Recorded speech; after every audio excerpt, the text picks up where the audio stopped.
नमस्कार दोस्तों, स्वागत है आप सभी का हमारे प्रोग्राम जिंदगी बने आसान में। दोस्तों, हमारी सीरीज चल रही है हेल्थ इज़ वेल्थ के ऊपर। दोस्तों, ऐसा क्यों होता है कि कभी कभी हमें ऐसा लगता है कि आज कुछ करने का मन ही नहीं कर रहा। करना तो बहुत कुछ है, बहुत सारा टास्क लिस्ट बना हुआ है सामने में, लेकिन हमारी हिम्मत ही नहीं होती कि हम उसे शुरू करें भी। ऐसा क्यों होता है? वो इसी वजह से होता है क्योंकि हमारी हेल्थ सही जगह पर नहीं है। चाहे वो आपकी फिजिकल हेल्थ हो, मेंटल हेल्थ हो या आपकी साइकोलॉजिकल हेल्थ हो, कोई भी तरह की हेल्थ में अगर थोड़ी सी भी गड़बड़ी होगी तो आप हेल्दी महसूस नहीं करेंगे। आज हम जानेंगे कि किसी भी लेवल पर अगर आप हेल्थ को अपनी ज़िंदगी का प्रायोरिटी बनाते हैं तो आप महसूस करेंगे कि आपकी ज़िंदगी में जो प्रॉब्लम्स है वो आपको प्रॉब्लम्स नहीं नज़र आएंगी, वो आपको अपॉर्चुनिटीज़ नज़र आएंगी। आइए इसके बारे में जानने के लिए हमारे साथ है करमजीत सिस्टर। आइए उनसे बातें करते हैं। ओम शांति sister, welcome to our show. ओम शांति। सिस्टर, हमने हमेशा से यही लक्ष्य रखा है ब्रह्मा कुमारीज़ में कि ज़िंदगी में लोगों की जो प्रॉब्लम्स है उन्हें कैसे आसान बनाकर उनकी ज़िंदगी से हमेशा के लिए उसे बाहर निकाल दे। ब्रह्मा कुमारीज़ इसमें बहुत सक्षम है। अब मैं जानना चाहती हूँ दीदी कि जब हम ज़िंदगी में कोई भी तरह का गोल सेट करते हैं, चाहे वो फिज़िकल लेवल पर, इमोशनल लेवल पर या फिर स्पिरिचुअल लेवल पर, किसी भी लेवल पर अगर हम अपने लिए एक गोल सेट करते हैं कि हाँ मुझे ये चीज़ इतने समय में पूरी करनी है, ऐसे में विल पावर का कितना बड़ा रोल है? ये क्यों ज़रूरी है? क्योंकि देखिए, हर वो चीज़ जो हम कर रहे हैं उन सभी में विल पावर की तो ज़रूरत पड़ती है। अभी अगर मुझे यहाँ से उठकर ये कप भी लेना है, उसके लिए भी मुझे विल पावर की ज़रूरत है। क्यों? क्योंकि अगर मुझे लगेगा कि नहीं छोड़ो जाने दो, कौन उठाएगा इस कप को यहाँ से, सोचने वाली बात है ये कि ये छोड़ो जाने दो, कप क्यों उठाना है, इतना हाथ को क्यों मूव करना है। किसी भी चीज़ में विल पावर की ज़रूरत होती है। ऐसे में आपका क्या कहना है कि हमें ज़िंदगी में अगर कुछ भी अचीव करना है तो गोल सेटिंग या फिर विल पावर का कितना बड़ा रोल है, और स्पिरिचुअलिटी इसके बारे में क्या बोलती है? Goal setting is a target जी, कि जो हमारा लक्ष्य है कि वो हमने निर्धारित कर लिया, और बिना लक्ष्य के कोई ज़िंदगी नहीं होती। जी, एक लक्ष्य तो हमें लेना ही पड़ता है, और उस लक्ष्य को लेकर के ही हम अपनी राह चुनते हैं कि मुझे बिल्कुल। इस तरफ जाना है या इस तरफ जाना है। जी, फिर उस लक्ष्य को हासिल करने के लिए एवरी नाउ एंड देन अगर कुछ चाहिए तो वो है विल पावर। एब्सोल्युटली। और विल पावर को बनाए रखने के लिए स्पिरिचुअलिटी हमारी मदद करती है। How beautiful. So all the three are connected in this way. बिल्कुल सिस्टर, जब हम बात करते हैं हमारे शरीर की, हमारी बॉडी की, हमारी बॉडी में इतना कुछ हो रहा होता है जो हमें बिल्कुल नहीं पता कि क्या हो रहा है। हमें फिज़िकली हम बड़े फिट लगते हैं, ऐसे भी लोगों को मैंने देखा है जो फिज़िकली बहुत फिट दिखते हैं, उन्होंने अपनी बहुत ध्यान दी है, उन्होंने एक्सरसाइज टाइम पे किया है, हर दिन सालों से एक भी दिन बिना मिस किए एक्सरसाइज किया है, उन्होंने डाइट का ध्यान दिया है। मैं ये नहीं बोल सकती कि वो सात्विक डाइट लेते थे, बट उन्होंने एक हेल्दी डाइट लिया है या फिर नेचर बेस्ड डाइट लिया है, और साथ ही साथ वो अपने गोल्स को भी अच्छी तरह से अचीव कर रहे थे थ्रू डिसिप्लिन। लेकिन सडन डेथ ये एक बहुत ज़्यादा देखा जा रहा है आजकल। ऐसा क्यों हो रहा है? क्या ऐसी चीज़ है जो उधर गलती हो गई जिसकी वजह से ऐसा परिणाम हुआ? देखिए, जो नेचुरल डेथ है, हमारे शास्त्रों में भी बहुत 7 तरह की मृत्यु का डिस्क्रिप्शन दिया है कि डेथ कैसी होती है और कैसी होनी चाहिए। जी, तो आज कलयुग में जो मृत्यु हो रही है, डेथ हो रही है, उसकी तो हम कभी कल्पना भी पहले नहीं कर सकते थे। जी, and it is very pathetic, या और वो अफसोसजनक है। लेकिन अगर हम अपनी ज़िंदगी को देखते हुए चलें कि हमारी जो पूरी लाइफ की जर्नी है वो कैसी होनी चाहिए और अंत कैसा होना चाहिए, उसके लिए कुछ चीज़ों को समझना ज़रूरी है एक परिप्रेक्ष्य से, क्योंकि हमारे पास ये शरीर है। जी, हम इसकी नॉलेज के साथ अगर ज़िंदगी को जीते हैं, आपके लिए वो रास्ता आसान हो जाता है। राइट, क्योंकि मान लीजिए आपने एक लक्ष्य निर्धारित किया और आपको पता है कि आपने वहाँ तक पहुँचना है। जी, अगर रास्ते में आने वाले सारे माइलस्टोन्स की आपको खबर होगी, कुछ ज्ञात होगा, तो आप अपना पूरा जर्नी प्लान करके जाएंगे। राइट। आपको यहाँ से दुबई जाना हो, आप जो पहले जा चुका है या तो उसका कुछ उठा के पढ़ेंगे, गूगल पे सर्च करेंगे, जी। या जो गाइड करने के लिए बैठे हैं उनके पास जाएंगे कि जी हमें ये प्लान करना है, आप बताइए क्या क्या लेके जाएं, राइट। मौसम कैसा होगा, कपड़े कैसे होने चाहिए, और खाने का क्या व्यवस्था रहेगी, कहाँ रहेंगे, क्या करेंगे, वो everything we plan. Right. So same ऐसे ही इस जीवन के जर्नी में भी अगर हमें ये पता हो कि लक्ष्य तो निर्धारित कर लिया, लेकिन उस रास्ते पर चलते हुए कौन कौन सी बातों का ध्यान रखना ज़रूरी है, जी। अनिवार्य है, और हमें हमारे ही शरीर के बारे में, आत्मा के बारे में, स्पिरिचुअल जर्नी के बारे में जितनी ही डेप्थ नॉलेज होगी, जितनी ही डीप नॉलेज होगी, आप उतना अच्छा सफ़र कर पाएंगे। बिल्कुल। तो अब आपने जो सवाल पूछा कि सडनली ऐसा क्यों होता है, जी। अगर तो वो नेचुरल डेथ है तो वो तो एक समय से हो रहा है कि जितने श्वास एक व्यक्ति के लिखे हुए हैं उसके अकॉर्डिंगली डेथ आ रही है, राइट। एंड सब कुछ ही ठीक था और बहुत सुख, अगर वो डेथ होगी जो नेचुरल डेथ होगी वो कष्ट वाली नहीं होगी, राइट। वो बहुत सुख वाली, सुखदाई होगी। राइट। इसीलिए कहते हैं कि हमारा जो अंत है वो भी बहुत सुखदाई होना चाहिए। राइट। तो अगला जो जन्म है वो भी सुखदाई। वो भी सुखदाई होगा, राइट। क्योंकि उसी पर बेस्ड होगा। जी। जैसा अंत होगा वैसे ही शुरुआत होगी। अब अगर कोई डेथ ड्यू टू डिजीज़ हो रही है और बिकॉज ऑफ हमारी खुद की गलतियों की वजह से हो रही है, जी। या इग्नोरेंस की वजह से हो रही है, या कोई ऐसे कारण बन रहे हैं कि जो नेचुरल नहीं थे, जी।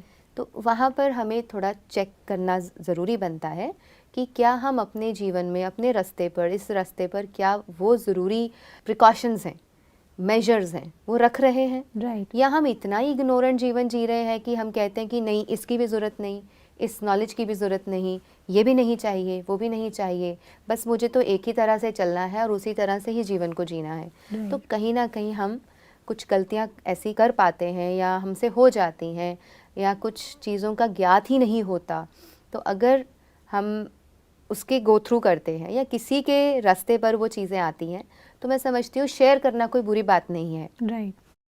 तो ऐसे ही मैं एक आत्मा हूँ, हम इस नॉलेज को बहुत अच्छे से शेयर करते आए हैं, जी। और हमारी बहुत श्रृंखलाओं में बहुत से स्पीकर्स ने इनको साझा किया है that I am a soul right. And I have this body. Right. अब कहानी यहीं ख़त्म नहीं हो जाती। ये शरीर और आत्मा के बीच में एक बहुत सुंदर रिलेशनशिप है। जी। आत्मा के ऊपर 5 लेयर्स हैं। We have 5 layers in this system. Okay. जैसे हमने मेडिकल टर्म्स में डिजीज़ेस के 7 लेयर्स को डिस्कस किया था कि there are 6 and 7 layers of suppression and progression of a disease, कि Okay. डिज़ीज़ कैसे बढ़ती है और कैसे ख़त्म होती है। तो वो जो डेप्थ है वो हमारे आयुर्वेद के इसी ज्ञान से जुड़ी हुई है। आयुर्वेद में ये बताया गया है कि हमारा जो आत्मा है, समझ लीजिए कि इसकी 5 परतें हैं। जी। उसके ऊपर it's like a protective layer. आत्मा की सबसे पहली प्रोटेक्टिव लेयर है ये शरीर। जी। उसे हम वेद की भाषा में अन्नमया कोशा कह देते हैं। कोश Okay. मीन्स अ शीथ, एक प्रोटेक्टिव लेयर। ओके। तो अन्नमया कोशा मेरी बॉडी, फिजिकल बॉडी, ये मेरे मुझ आत्मा का एक प्रोटेक्टिव लेयर ये भी है, जो Okay. सबसे बाहर की लेयर है। Right. इसको हम कह देते हैं अन्नमया कोशा, and this is physical body. Okay. और इससे जुड़ी हुई है डाइट। ओके। खाना जो खाएंगे वो शरीर को लगता है, राइट। और वो शरीर को ही भोजन देता है, इसको संतुष्ट करता है, खून बनता है, रस बनता है, हर चीज़ उससे से क्रिएट होती है। अन्नमया कोशा के बाद आता है प्राणमय कोशा। ओके।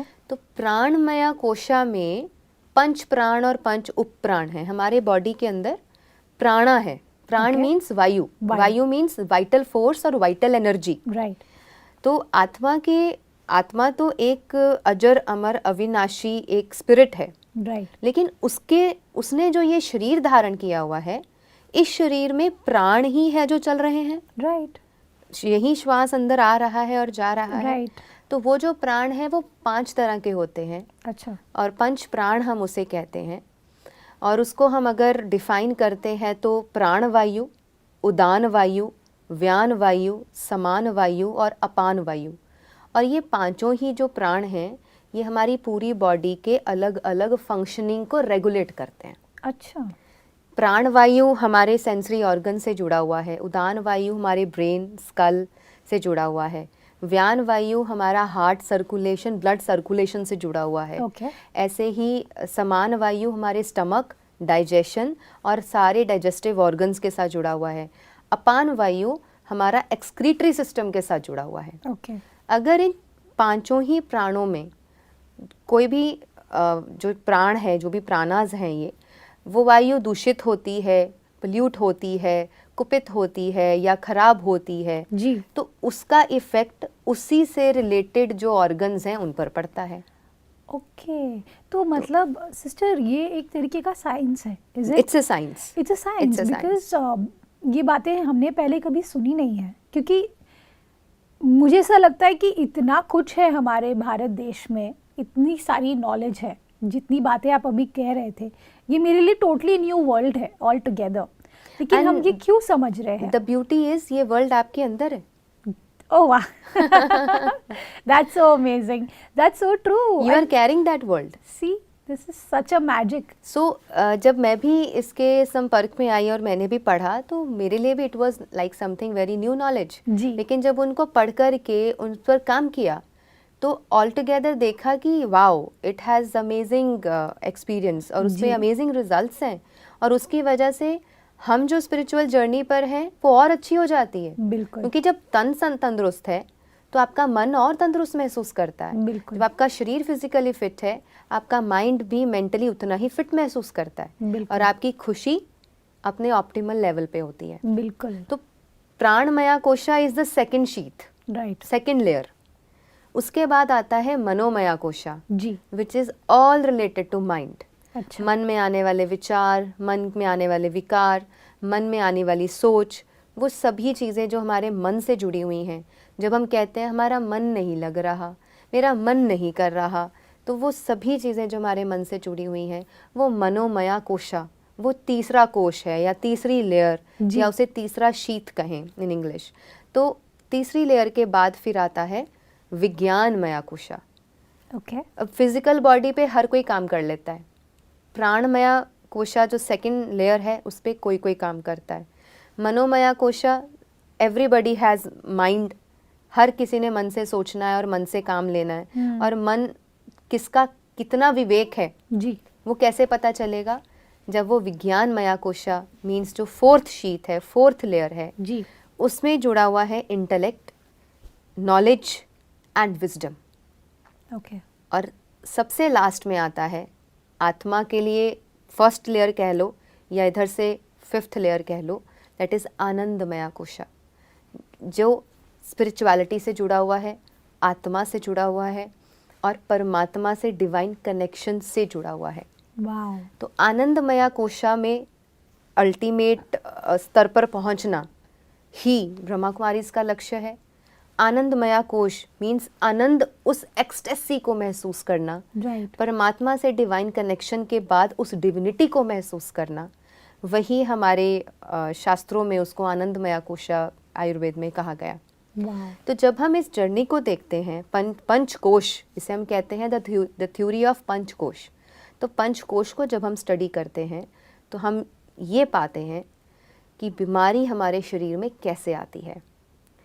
आनंदमया कोशा का अनुभव हम या तो बिल्कुल बचपन में करते हैं जब हम हर चीज़ से अनभिज्ञ होते हैं। राइट। हम किसी भी भेदभाव में, ऊंच नीच में, तेरा मेरा में और काला गोरा, ऊंच नीच, अमीर गरीब, किसी चीज़ में नहीं फंसे होते। उस समय भी हमारा मन, हमारी नॉलेज और हमारा आनंद जी, सुपर लेवल पे होता है। जैसे जैसे बड़े हो जाते हैं, परतें चढ़ती जाती हैं जी, और ऐसा पोल्यूट हो जाता है हमारा पूरा सिस्टम, माइंड भी और बॉडी भी, धीरे धीरे बीमारियां आती हैं। और एक मानव को बीमारी के आने का तभी पता चलता है जब उसकी फिजिकल बॉडी में कष्ट आता है। राइट। लेकिन थ्योरी ये कहती है या ज्ञान ये कहता है कि हमेशा हमारे मन में पहले व्याधि आती है। व्याधि मतलब? व्याधि मीन्स साइकिक एलमेंट। अच्छा। It can be due to emotions, feelings, किसी भी बात से, आपके जीवन में घटित हो रही किसी भी प्रॉब्लम की वजह से जब मन पर गम, दुख, चिंता, स्ट्रेस या टेंशन आता है तो वो पहले व्याधि बनकर हमारे माइंड पर उसका असर होता है, ड्रेन करता है। यस और Okay. वो मनोमया कोशा में उसका प्रभाव पड़ता है और वो दूषित होता है। वहाँ से वो व्याधि बनकर मैनिफेस्ट होता है हमारी फिजिकल बॉडी में। राइट। तो वो व्याधि मीन्स फिजिकल एलिमेंट। तो साइकिक एलिमेंट जब आती है वो जन्म देती है फिजिकल एलिमेंट को, और फिजिकल एलिमेंट हमारी बॉडी में ही हमें नज़र आती है। इसीलिए जब कोई मन पर कोई प्रॉब्लम आती है तुरंत उससे हमारा शरीर नहीं खराब होता। कुछ देर के बाद जाकर के जब शरीर पर कोई डिजीज़ आती है तब हम भागते हैं डॉक्टर के पास कि आज मुझे ये अचानक से लिवर खराब हो गया, अचानक से किडनी डैमेज हो गई, अचानक से हार्ट का फेलियर हो गया, अचानक से बॉडी के किसी भी ऑर्गन्स या पार्ट्स में कुछ प्रॉब्लम आ गई। जी। लेकिन उस प्रॉब्लम का कनेक्शन सीधा हमारे मन से जुड़ा हुआ है। वाओ। सो मनोमया कोशा और अन्नमया कोशा के बीच का जो डिफरेंस है वो यही है कि हम सिर्फ शरीर पर ही अगर काम करते रहेंगे तो हम आनंदमया कोश तक नहीं पहुंच सकते, बिल्कुल। हम परमात्मा की तक पहुंचने की जर्नी नहीं कर सकते। हमें काम कहाँ तक करना है, लास्ट लेयर तक करना है, तब जाकर के हम परमात्मा के उतने नज़दीक पहुंचेंगे और उसको उतनी ही खूबसूरती से महसूस कर पाएंगे। बिल्कुल। क्योंकि दो तरह के लोग आप इमेजिन कीजिए, एक व्यक्ति जो बीमार है, जो बहुत पीड़ा में है और वो ईश्वर की याद में बैठा है, और एक वो व्यक्ति suppose same age, both are 30 years of age, Right. दोनों की उम्र 30 वर्ष है। ठीक है। एक व्यक्ति बहुत बीमार है, दवाइयाँ खा रहा है, सुबह शाम चिंता में डूबा हुआ है, परेशान है कि मैं मेरा कैसे शरीर ठीक ठीक हो हो जाऊं। जाए। हाँ, राइट। और वो भी एक स्पिरिचुअल जर्नी पर है और वो भी कोशिश कर रहा है कि मैं अपनी स्पिरिचुअल जर्नी को अच्छा करूं। जी। एक दूसरा व्यक्ति है जो सब बहुत सारे प्रिकॉशंस और मेजर्स और नेचुरली उसको ज़िंदगी का हिस्सा बनाए हुए अपने जीवन को चला रहा है, Right. और वो फिज़िकली, मेंटली, इमोशनली हर तरह से फिट है, खुश है, मन से भी बहुत तंदुरुस्त है। वो अपनी स्पिरिचुअल जर्नी करेगा और ये दूसरा व्यक्ति करेगा, तो क्या दोनों में अंतर नहीं होगा? बहुत अंतर होगा, बहुत। तो इसी अंतर को ख़त्म करने के लिए अगर हम दवाइयों का सहारा लेते हैं तो कहीं ना कहीं साइड इफ़ेक्ट्स होते हैं। राइट। अगर हम अपने ही भारत के ज्ञान का सहारा लेके और अपने शरीर को तंदुरुस्त कर लें, मन को तंदुरुस्त कर लें, और हम परमात्मा तक पहुंचने के लिए स्पिरिचुअल ऑर्गेनाइजेशन का सहारा ले लें, तो शायद हमारी ज़िंदगी और ज़्यादा खूबसूरत हो जाएगी। बिल्कुल। इसलिए आपने जो कहा था उसका एग्जाम्पल मैं भी देना चाहूँगी। जी। ऐसे भी ऋषि मुनि, ऐसे भी लोग हमने देखे हैं, ऐसे भी बहुत स्कॉलर्स देखे हैं, या कोई ऐसे फिज़िकल फिटनेस वाले लोग भी देखे हैं जो बहुत योग करते हैं, योगा बहुत करते हैं, फिज़िकल एक्टिविटीज़ बहुत ज़्यादा करते हैं, लेकिन फिर भी उनमें कुछ ना कुछ प्रॉब्लम्स पाई गई या फिर सडन कोई डिजीज़ पाई गई। या तो आपका आनंदमय कोशा इम्बैलेंस है, या तो आप परमात्मा से नहीं जुड़े हुए, या आप आत्मा से नहीं जुड़े हुए, या आप अपने शरीर का ध्यान नहीं रख रहे। कहीं ना कहीं कुछ इम्बैलेंस होने की वजह से ही हम कोई ना कोई प्रॉब्लम का फेस करते हैं अपनी लाइफ में। सिस्टर, हम बात करें ब्रह्मा कुमारीज़ की अगर, तो ब्रह्मा कुमारीज़ में एक बहुत बड़ा लक्ष्य है कि पूरा विश्व एक साथ आए और सभी एक साथ मिलकर कहे कि हाँ, हम सभी ईश्वर के बच्चे हैं और हम सभी एक ही लक्ष्य की ओर आगे बढ़े हैं कि शांति, सुख ये किस तरह से एक्सपीरियंस हो हर एक सोल को। जी। ऐसे में हमारी भी जिम्मेवारी हो जाती है कि हम सिर्फ अपने तक ना रहें, अपने हेल्थ को ही इतना प्रायोरिटाइज ना करें कि हम पूरे विश्व को देख ना पाएँ। तो ऐसे में अगर हमें अपनी हेल्थ को अच्छा रखना है तो उसके लिए हमारी थॉट प्रोसेस विश्व को लेकर क्या होनी चाहिए, किस तरह का हमारा थॉट प्रोसेस होना चाहिए जिससे हम अपनी हेल्थ को भी हील करें और साथ ही साथ हम विश्व के लिए भी कुछ कंट्रीब्यूट करें। ब्रह्मा कुमारीज का सबसे बड़ा लक्ष्य ही है स्व परिवर्तन से विश्व परिवर्तन। ओके। तो स्व का परिवर्तन करना ही विश्व का परिवर्तन है।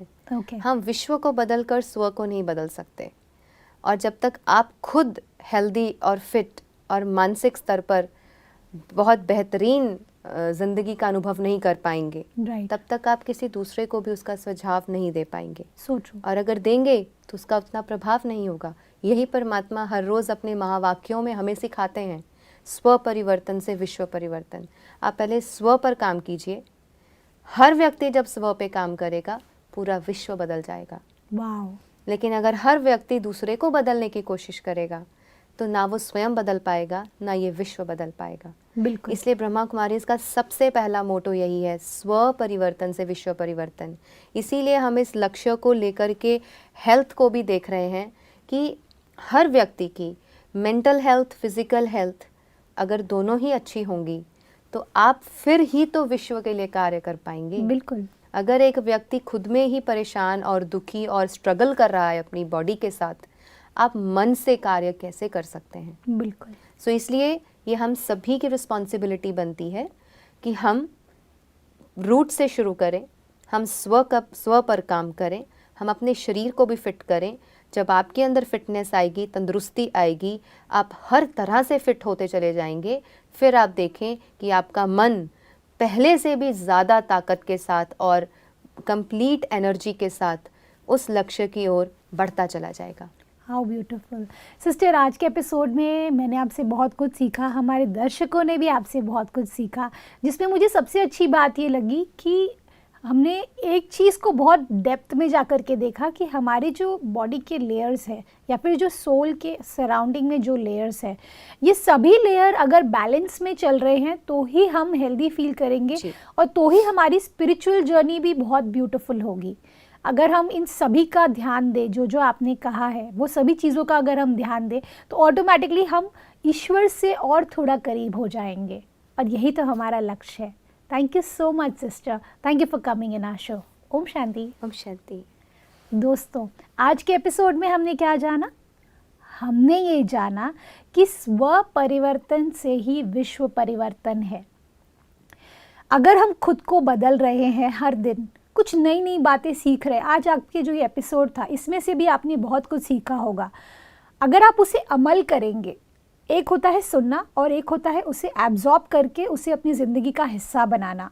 अगर आप इन चीज़ों पर ध्यान देंगे कि आपके सभी लेयर्स, जिनके बारे में आज करमजीत सिस्टर ने बात की, ये सभी लेयर्स पर अगर अपने आप इनपुट्स डालकर इम्प्रूवमेंट लाएंगे तो आप महसूस करेंगे कि आपकी जो ज़िंदगी है और स्पेशली जो स्पिरिचुअल ज़िंदगी है उसमें भी एक चार चांद लग जाएगा और आपको महसूस होगा कि ईश्वर आपके एकदम साथ है। यही तो हम चाहते हैं ना दोस्तों। इस बात के साथ आज के प्रोग्राम को हम एंड करते हैं। कल आपसे फिर मिलेंगे आपके ही शो में, जिंदगी बने आसान। ओम शांति।